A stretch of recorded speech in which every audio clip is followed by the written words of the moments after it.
Welcome, sixth grade parents. This is Miss Gallo, and this is going to be a quick-ish video over policies and procedures of my classroom. So during parent night, I don't plan to go over this stuff unless I have time. What I'm going to go over in parent night is kind of the why of why I'm here at Liberty and kind of my teaching philosophy. This stuff is the things you need to know throughout the year. So I thought putting it into a video might be helpful so that if you forget something or you didn't make it to parent night or you're new, that it is easy to go back and watch it and refresh yourself. Okay, so let's get started. So this is a program I'm using. It's called Screencast-O-Matic. Anytime I send work home called a flipped classroom, your student is going to watch a video just like this. So I wanted you to see the program before it came home as an assignment so that you could see, oh, it's a flipped classroom. Ms. Gallo already did one of these with us, so now I know what to expect. Also, when I do these flipped classrooms or these videos, I freak out a little bit because people are listening to me, and it's very weird to sit in your classroom and talk to your computer. But over the years, I've gotten a little used to it. So and I don't try to make it perfect. I used to delete it and start over and make it all perfect. I don't do that anymore. So you do get a little bit of what your students are going to get in the classroom as well. All right, so let's get started. The first thing that I want to talk to you about is my teaching philosophy. My teaching philosophy is to love, but to push, and to encourage as I push. Every student has a different type of learning style. And I believe that every student is capable of learning. You just have to meet them where they're at. So throughout the year, I don't plan to lecture. I don't do a lot of lecturing. I do facilitation. So the kids will work in groups or individually, but it will be problem solving. Sixth grade is such a tough year because it's a transition year. It's the year where us teachers are saying, it's time for your student to take on the responsibility, and the student is learning how to do that. And so there's a lot of falling down and getting back up. So in my classroom, it's meant to push each student to a level they didn't know they could get to, but that they're capable of getting to, if that makes sense. I have already been praying for each one of your kids for the last 2 or 3 months, been praying for them. My heart is to love, and my heart is to educate, but not to just educate, but to inspire and to create just a new little nugget of a lifelong learner. So with that, let's just get into all of everything. So we have this thing called My Liberty, and we have Google Classroom. So I'm going to show you both of these. So I'm going to be flipping back and forth from the screen. So let's start with My Liberty. My Liberty is going to be a checklist.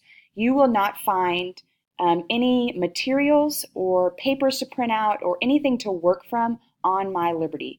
You will use that as a checklist. So every activity we do in the classroom, any homework, test, or quiz, well, I won't ever assign a quiz, any assessment that I do will be found on My Liberty. Google Classroom is going to look like this. It's going to have, this is my side of it. Yours may look a little bit different, or your students may look a little different, but it'll be similar. This is called a stream right here. If you see, I hover over it, you can click on this, and it's actually going to take you to a Google document over the 7 habits of highly effective people. This, by the end of the year, you will be able to scroll through here and see assignments and worksheets. Anything your student needs to work from will be found here on Google Classroom. My Liberty, I'm going to show you my view of it. It's going to look drastically different from your view, but you can see what the two platforms at least look like. This will be My Liberty. Let's say I'm going to go into my 5th period. This is where you're going to find grades. And this is going to be where you can check off to make sure that all assignments have been met. So each one of these boxes will be filled in with an assignment. And down here, you'll see the grade. So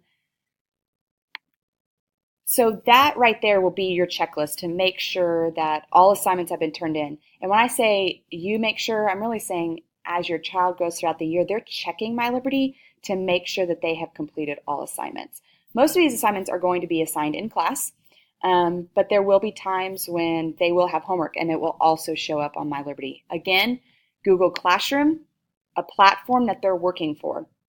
This is going to be just their own. They can only get on their own, But each one of these documents are all on Google, so they're working with each other or on their own. This is great. It's easy for teachers to upload everything in like a snap of a button. And if they ever are turning something into me that's electronic, it just drops in this folder for me. So it makes things very easy to grade and to keep up with. I also assign most of my tests on Google Forms. So it's all online and it just automatically grades for me. I can just go through and edit the grading. So it really cuts a lot out for students and for the teacher, which is great. Okay, so there's the difference between Google Classroom and MyLiberty. Grading. Let's talk about grading for a minute. This is kind of big. So you're going to find all your grades on MyLiberty. Not all assessments I take will be counted into the cumulative grade. And I will show which ones are counted into a cumulative grade by an asterisk, but mostly the only thing I take for an actual grade is a chapter test. Now don't freak out. I will grade just about everything that's done in class because everything that I assign has a purpose. So in class, say they are going to do a Venn diagram over the differences between Italy and Greece. So we're comparing and contrasting. I'm going to essentially grade that. I'm doing air quotes right now. You can't see, but air quotes. I'm going to essentially grade that. But really what we're looking for is how much did you not know and where do we need to go back and clarify? That number will show up in MyLiberty, but it's not counting because that's practice. That is for me and the student to figure out, oh, I really didn't understand the differences, or I really did understand the differences. I can move on. So I put the grades in there to watch progress build in the student. Also, I have between 66 to 100 students depending on the year. And I'm just going to be in all transparency, I'm not going to remember right off the top of my head where each child is in their content knowledge of what we're studying because it moves quick and there's a lot of kids and we're doing a lot of stuff. But I check my grade book daily to see what are the kids that I need to be working on one-on-one. Where are the kids that can be moving on into something else or do an extension activity on a concept that they already understand. So taking a grade, a number grade, air quote grade, on everything we do helps you, me, and the student know where their content mastery is, really so that we can go back and clarify. I don't want these students to memorize. These students are going to understand and they're going to have a desire to want to understand further. So my whole idea in grading is just, it's feedback. Where are you? What don't you understand? What do you need to understand further? And so that takes me into my zeros. So I don't take zeros. It's not an option. If you forget your homework or you don't do it, it needs to be turned in before the final assessment, which will be your chapter test. This isn't to give room for slacking or laziness. The idea behind this is if I assign a assignment of any kind in the classroom or for homework and you don't do it and I put a 0 in that grade book and it stays, I feel like my philosophy, and every teacher's different, but my philosophy is, was that assignment really that important if you didn't do it? Because nobody's going to go back and do it once the 0's in the grade book, it's done, right? But I assign things that are purposeful. It's for further understanding or for preparation for the class before. So you need to do it. So if the student doesn't do it and there's a 0 sitting in there, that 0 has to be made up before the chapter test or the final assessment for that unit is completed.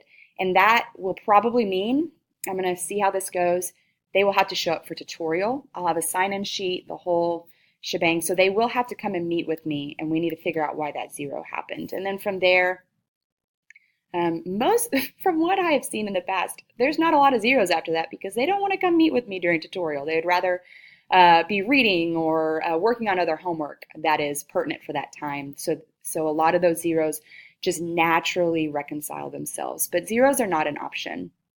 A 0 will show up in the gradebook. That is to remind me and you and the student that something is missing. If I don't put anything in that placeholder, you see nothing on your side. So what you will think is, oh, Miss Gallo hasn't graded that yet. No, I have graded it. They're missing it. So I put a 0 in there so that you see my student sees your child, and I see that something is missing. Please don't freak out when you see that 0. Ask your child, did you do your homework? Did you miss it? Is this absent work? What is this? So that 0 will show up as a placeholder so that you know that it's been graded and that it's missing. Makeup policies, that's great. Good segue into the 0s. The student has the amount of days they miss to make up the work. Just a caveat, just right now, if you're going out of town, I more than likely won't give work ahead of time, just because every year, everything changes. And so what I did last year, I'm not going to do again this year, unless it worked well, but there's going to be editing and modifications to it to make it better. And if your child is sick, if they had the flu or bronchitis or they break a leg, I had that happen and they're out for a long time. Yeah, we're going to work together to make that right. But if they just miss a day, they'll need to come back and make that work up. Say they miss 1 day of work. They have 1 day to get all that made up. If they miss 7 days, they have 7 days to get all that makeup work done. I am very flexible. If the flu happens or something drastic, just outside of the norm of the average cold or whatnot, and they're out for a long time, email me and let me know so that we can figure out how to take some stuff off of the student's plate and really get down to the nitty-gritty. What do they need to know from this unit? I really don't like to teach a lot of fluff, so what they're getting already is going to be the big picture, the nitty-gritty, but there's grace and there is working these things out together. So please email me on that side.